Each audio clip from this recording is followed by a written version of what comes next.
My friends, শরীরের মধ্যে ফোড়া বা ঘা, যাকে ইংরেজিতে বয়েস বলা হয় থাকে, খুবই কমন একটি প্রবলেম ভিউয়ার্স।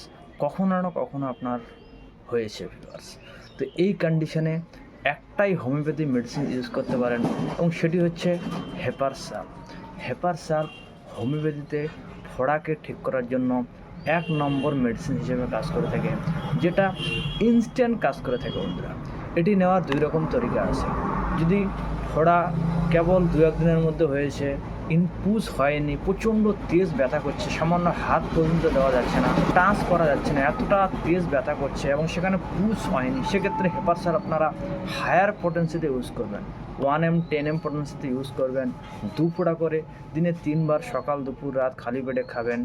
ফোড়াটা সেখান থেকেই ঠিক হয়ে যাবে এবং সামনে বাড়বে না জিনিসটা ভিউয়ার্স, এবং ব্যথাটাও ইনস্ট্যান্ট 1 দিনের মধ্যে ঠিক হয়ে যাবে।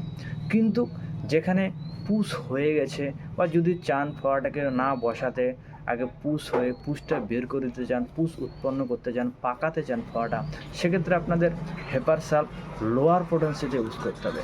6 CH পোটেন্সিতে, 3 CH পোটেন্সিতে আপনারা ইউজ করবেন, 3, 6 বা 30 CH পোটেন্সিতে ইউজ করবেন।